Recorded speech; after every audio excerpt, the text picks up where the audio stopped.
Dalam mukadimah atau pembukaan buku pemasaran sosial bagian kedua ini akan terdapat penjelasan terkait Smart Nation dan pemasaran sosial. Di awal akan dijelaskan terkait Smart Nation. Jadi, pada masa sekarang menganggap bahwa suatu kemajuan pembangunan akan mempengaruhi kesejahteraan masyarakat. Artinya, suatu aktivitas pembangunan merupakan proses esensial serta prioritas yang hasilnya sangat mempengaruhi tingkat kesejahteraan suatu masyarakat. Hal yang paling menunjang pembangunan ialah sumber daya manusia atau SDM. Pada hari ini, persaingannya yaitu pada kecerdasan yang kemudian mampu menghasilkan suatu inovasi. Kecerdasan kolektif dari para pembelajar yang lincah atau agile learner akan dapat menghasilkan bangsa yang cerdas atau smart nation. Jadi smart nation atau bangsa yang cerdas dalam hal ini bukanlah bangsa yang terdiri dari banyak warga negara yang ber-IQ tinggi, tetapi suatu bangsa yang dimana masyarakatnya dapat menjalani kehidupan yang lebih bermakna, memiliki jangkauan di mana masyarakatnya dapat menjalani kehidupan teknologi tanpa hambatan, serta menjalani lingkungan yang memberikan kesempatan bagi setiap lapisan masyarakat. Cara agar menghasilkan inovasi pada masyarakat ialah dengan beberapa syarat, yaitu yang pertama, harus mempunyai sifat future practice atau next practice, yang seharusnya dimiliki oleh setiap individu masyarakat sebagai orientasi baru yang nantinya akan menghasilkan suatu perubahan yang positif. Selanjutnya, syarat kedua yang harus dimiliki oleh masyarakat yaitu sifat growth mindset, artinya kalangan orang-orang yang memiliki sifat ini selalu sadar bahwa dirinya terus berkembang dan pasti akan berubah, sehingga tidak ada kata lain selain harus ikut perubahan. Baginya tidak ada istilah gagal. Kegagalan dijadikan sebagai bahan pembelajaran berikutnya untuk tumbuh berkembang. Orang dengan pemikiran growth mindset yakin bahwa dirinya mampu mengubah dirinya sendiri dan senang atau tertarik mencoba dengan hal-hal baru, serta selalu berpikir bahwa kapasitas dirinya perlu selalu dikembangkan. Selanjutnya akan dibahas terkait letak keberadaan pemasaran sosial. Dalam konteks ini, pemasaran sosial punya posisi sebagai pemegang peranan yang penting, yaitu elemen pengubah atau penyadaran perilaku dan sikap. Sukses suatu bangsa merupakan kumpulan dari etos serta kinerja terbaik warga negara.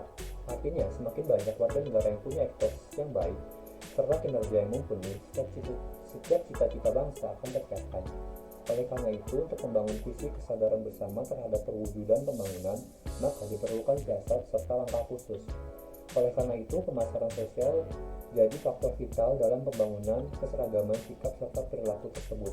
Secara umum, definisi pemasaran sosial yaitu instrumen atau alat untuk mengubah perilaku serta sikap. Maka dalam rangka membangun negara yang cerdas atau smart nation, di mana kinerja SDM merupakan hal yang penting, jadi pemasaran sosial merupakan partner strategis untuk membangun perilaku yang sejalan dan selaras dengan visi pembangunan.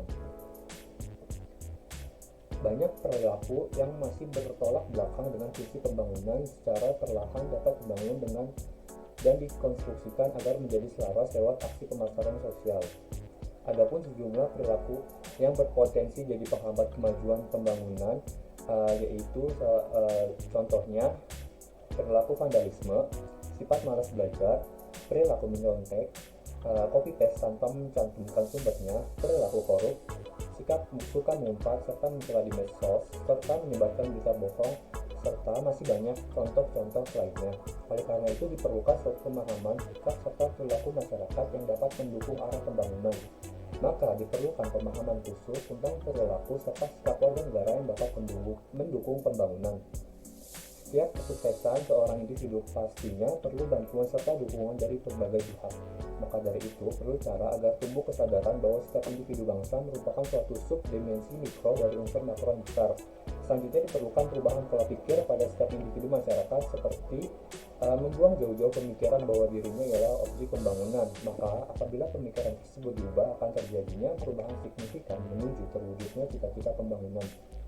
Salah satu kontribusi positif dari setiap komponen bangsa ialah kolaborasi guru dan murid dalam bersinergi membangun program-program pemasaran sosial yang bermanfaat seperti gerakan membaca buku 30 menit sehari, gerakan maghrib mengaji, berolahraga setiap hari, gerakan anti mencontek, dan masih banyak contoh-contoh atau program lainnya.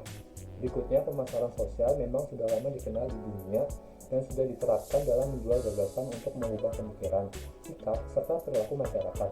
Beragam pemasaran sosial di masyarakat perlu adanya upaya penanganan perubahan perilaku untuk mengatasi permasalahan sosial yang ada dengan melakukan pemasaran sosial. Pemasaran sosial merupakan kolaborasi wawasan serta pengetahuan kerangka berpikir dari beragam kajian ilmu pengetahuan yang dapat diwujudkan dalam sejumlah langkah yang bertujuan positif serta berpotensi memberikan manfaat bagi masyarakat. Manfaat pemasaran sosial contohnya adalah memberikan ruang kreatif bagi masyarakat untuk ikut berkiprah dalam pembangunan khususnya di wilayah perubahan perilaku, yaitu mengajak masyarakat berperilaku baik. Muka 5 kedua, pemasaran sosial, revolusi industri, serta kemerdekaan belajar. Berikutnya akan dibahas beberapa unsur utama yang menjadi karakter dari peradaban modern. Pertama, peradaban serta keadaban manusia sudah mengalami 4 tahap disrupsi, yaitu saat ditemukannya mesin uap, selanjutnya ditemukannya tenaga listrik industri, yang selanjutnya ditemukannya teknologi informasi dan komunikasi, dan terakhir ditemukannya teknologi dunia virtual. Kedua, perubahan besar dan mendasar terjadi pada kehidupan manusia, seperti munculnya internet dan juga munculnya teknologi robot. Ketiga, aspek keahlian itu menjadi lebih penting dibandingkan ijazah di era revolusi 4.0 ini. Keempat, era ini merupakan era yang tepat untuk mengembangkan kemampuan 21st century skills seperti 4C, yaitu critical thinking, communication, collaboration, creative and innovation, dan STEM atau science, teknologi, engineering, and maths, sehingga diperlukan persiapan dan kesiapan yang matang dalam rangka mendidik peserta didik agar mampu memenuhi kebutuhan-kebutuhan seperti kriteria yang tadi telah disebutkan. Kabar baiknya, dalam mengembangkan hard skill dan soft skill yang dibutuhkan untuk memenuhi kriteria tadi, itu dapat dilakukan dengan kegiatan pemasaran sosial. Hal ini dikarenakan dalam kegiatan pemasaran sosial itu mengkolaborasikan kedua skill tersebut, di mana hard skill itu digunakan dengan menggunakan rumpun ilmu masing-masing, sedangkan soft skill itu terdiri dari beberapa skill. Yang pertama yaitu ada communication skill, collaboration skill, creativity and innovation skill, leadership skill, dan lain sebagainya. Maka dari itu, dalam kegiatan pemasaran sosial itu melibatkan ragam keterampilan yang sejatinya merupakan tuntutan dari era disrupsi dan revolusi industri 4.0. Selain itu, lembaga-lembaga pendidikan pun memiliki peranan penting, di mana lembaga pendidikan itu memiliki peranan dalam menyusun kurikulum yang sesuai dengan tuntutan era disrupsi dan revolusi 4.0 ini. Sehingga dengan pendidikan yang baik, itu peserta didik dan mahasiswa mampu mengkolaborasikan antara hard skill dan soft skill mereka dengan pembelajaran berbasis proyek.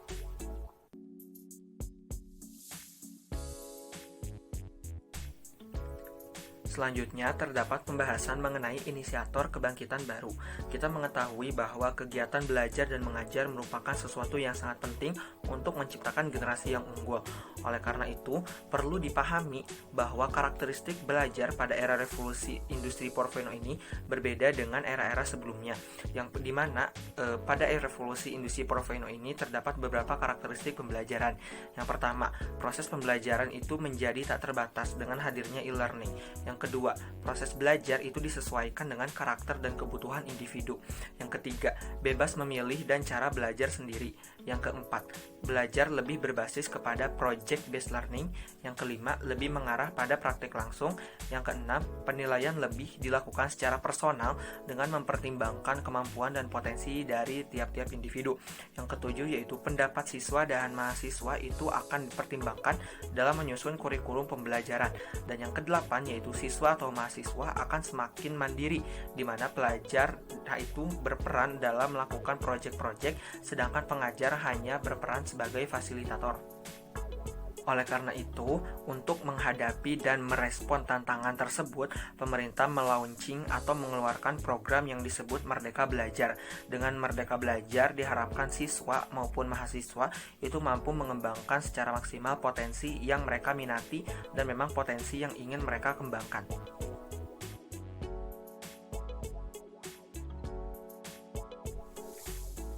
pembahasan berikutnya adalah mengenai pemasaran sosial sebagai langkah untuk membangun adab. Kita tahu bahwa pendidikan merupakan sesuatu yang sangat penting. Pendidikan diciptakan untuk melahirkan generasi-generasi unggul yang mampu menciptakan kesejahteraan bagi masyarakat. Namun, di samping pendidikan, terdapat pula adab yang memang sangat dijunjung tinggi. Indonesia merupakan negara yang kaya akan nilai dan norma, sehingga sangat penting untuk menjunjung adab di samping pendidikan yang tinggi.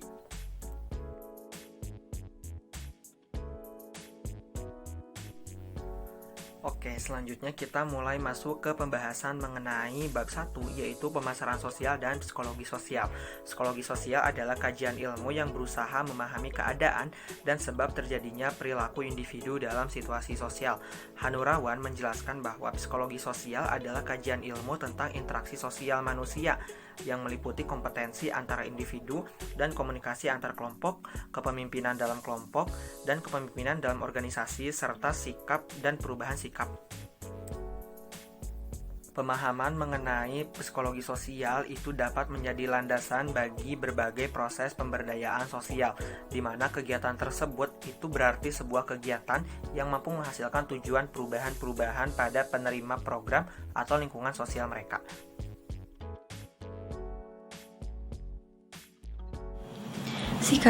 Sikap merupakan hasil nyata dari sebuah pikiran manusia dalam menghadapi situasi sosial yang terjadi di lingkungannya, yang kemudian akan menimbulkan respon tertentu. Contohnya adalah rasa suka atau tidak suka terhadap suatu ide, isu, orang, ataupun kelompok sosial tertentu. Manfaat dari mempelajari sikap bagi pemasar sosial adalah sebagai langkah awal berupaya mengubah perilaku, dapat dimulai dari mengubah sikap atau membangun sikap yang baru terlebih dahulu. Terdapat urgensi untuk mempelajari konsep sikap, yaitu yang pertama, sikap sebagai shorthand term. Yang kedua, sikap dapat dipandang sebagai penyebab dari perilaku. Yang ketiga, konsep sikap dapat menjelaskan konsistensi perilaku. Yang keempat, sikap adalah sesuatu yang penting pada dirinya sendiri, tanpa harus dihubungkan dengan perilaku seseorang. Sikap seseorang merupakan refleksi bagaimana dirinya memaknai dunia di sekitarnya. Terdapat pengaruh dari sikap terhadap berbagai level dalam perilaku sosial. Pada level individu, sikap dapat berpengaruh pada pikiran, pemahaman, dan perilaku. Pada level interpersonal, sikap dapat berpengaruh pada bagaimana individu mengenal dan memperlakukan orang lain. Terdapat 7 konsep sikap, yaitu yang pertama, sikap berbeda dengan perilaku, sebab sikap dapat lebih menjurus untuk berperilaku dengan metode tertentu terhadap objek sikap. Yang kedua, sikap merupakan penentu dari sebuah pilihan. Yang ketiga, sikap relatif menetap. Yang keempat, evaluatif merupakan aspek yang terkandung dalam sikap, sehingga terdapat nilai yang menyenangkan dan tidak menyenangkan. Yang kelima, sikap bukan hal yang ada sejak lahir, tetapi dilatar belakangi oleh bagaimana pengalaman dan hasil pembelajaran suatu individu. Yang keenam, sikap memiliki segi-segi motivasi dan perasaan. Yang ketujuh, sikap itu terbentuk dan dapat dipahami. Bagi petugas pemasaran sosial di lapangan, asesmen terhadap sikap kelompok masyarakat dapat menjadi salah satu prediktor dari tingkah laku untuk membangun suatu baseline program. Yang selanjutnya ada intervensi sosiologi. Perilaku merupakan hasil dari proses internal suatu individu yang kemudian melahirkan tindakan dan juga respons terhadap sesuatu yang dihadapinya dan dapat diobservasi oleh lingkungan sekitarnya. Terdapat 3 hal yang harus diperhatikan dalam konteks intervensi sosiologi, yaitu yang pertama, pembuatan definisi atau batasan tentang suatu perilaku bermasalah. Yang kedua, pembuatan identifikasi terhadap anteseden-anteseden yang mendahului timbulnya perilaku tersebut. Yang ketiga, pembuatan identifikasi terhadap konsekuensi-konsekuensi yang mengikuti perilaku tersebut. Selanjutnya ada pun strategi intervensi perilaku yang dibagi menjadi 2. Yang pertama, strategi anteseden yang di dalamnya terdapat pendidikan dan pelatihan, tanda, pemodelan, dan komitmen perilaku. Yang kedua, strategi konsekuensi yang di dalamnya terdapat hukuman, ganjaran, dan umpan balik. Pemasar sosial dapat membangun strategi dengan fondasi anteseden, yaitu ihwal sebab yang mendahului terbentuknya perilaku atau non-fondasi konsekuensi, yaitu dimulai dari setelah perilaku tersebut dilakukan.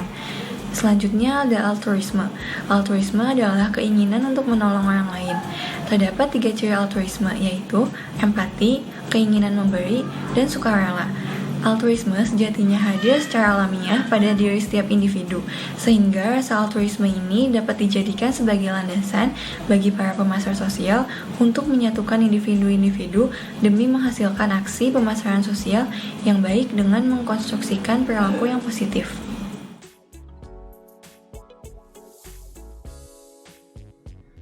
Horizontal, inklusif, dan vertikal sudah semestinya menjadi bagian yang perlu diperhatikan bagi para pemasar sosial. Dalam horizontal berarti bahwa adanya kekuatan massa yang dominan. Masyarakat dapat saling bergerak karena ada hubungan yang saling memengaruhi satu sama lain. Contohnya, apabila satu orang di media sosial menyerukan, "Ayo bantu korban banjir di kota X," maka ribuan masyarakat dapat segera memberikan bantuannya. Inilah kekuatan horizontal yang perlu dipahami oleh pengambil kebijakan. Lalu ada inklusif. Inklusif ini berarti perkembangan teknologi informasi telah membangun skema masyarakat yang terhubung. Akses dalam memperoleh informasi dan berita pun sudah dapat diperoleh dengan mudah. Dan yang terakhir adalah sosial. Masyarakat semakin berjiwa sosial dan semakin mudah untuk bergerak membantu manusia lainnya. Adapun perkembangan dunia pemasaran sosial sangat lekat dengan psikologis manusia, sehingga kedua hal ini harus berjalan beriringan.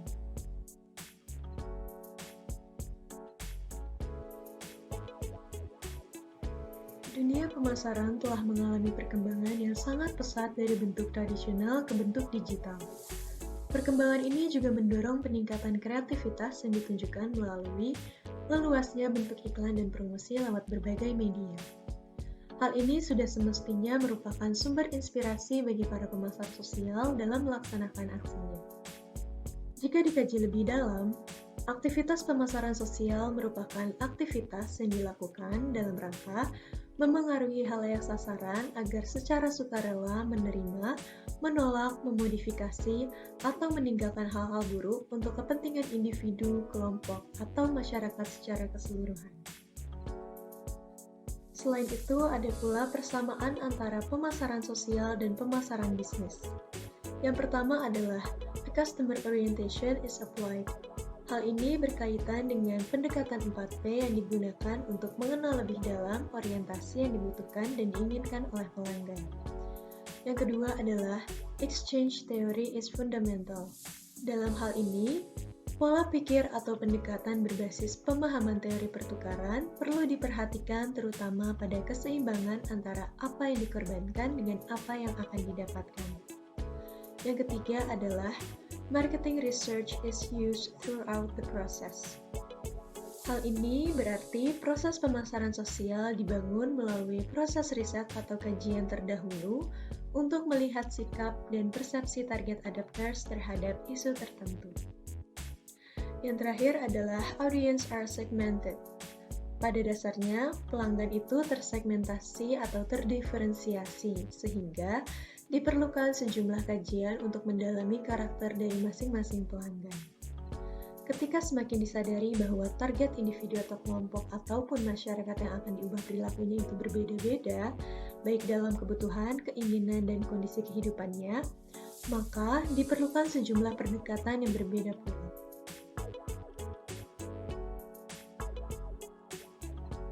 Program pemasaran sosial yang baik sejatinya disusun secara sistematis dan komprehensif. Adapun, dalam penyusunan proposal pemasaran sosial perlu memuat beberapa komponen. Di antaranya adalah where are we, where do we want to go, how will we get there, dan how will we stay on course.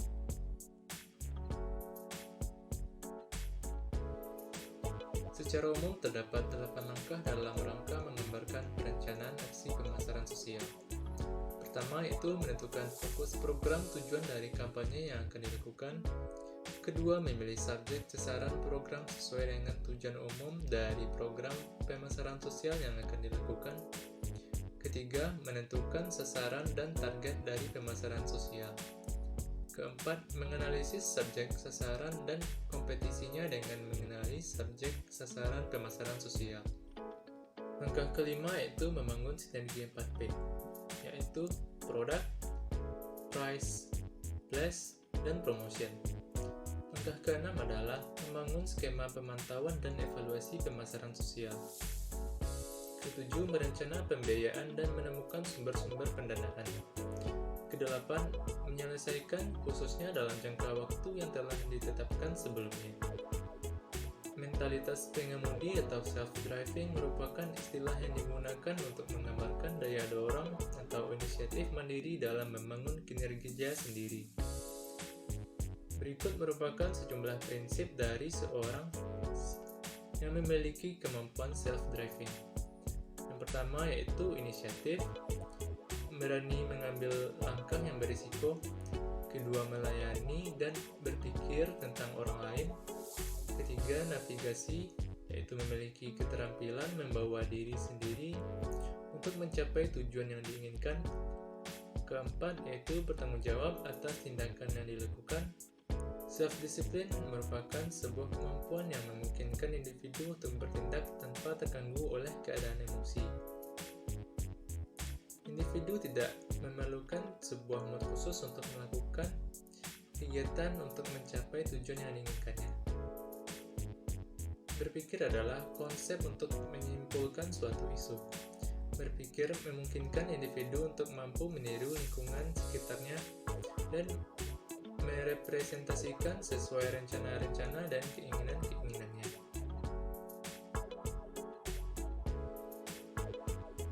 Membangun kemampuan berpikir kreatif sebelumnya tidak seperti pemecahan masalah biasa. Solusi berbasis kreativitas atau creative solutions adalah solusi jalan keluar yang belum pernah dilakukan oleh orang lain sebelumnya. Produk dari pemikiran kreatif dapat berupa konseptualisasi cara atau metode baru dalam mendeskripsikan dunia di sekitar kita. Berpikir kritis adalah seni menganalisis gagasan berdasarkan penalaran logis. Kemampuan berpikir kritis secara umum akan memampukan para pemasar sosial membangun perencanaan kerja yang runut, kritis dan sistematis dengan mempertimbangkan beragam aspek yang terkait.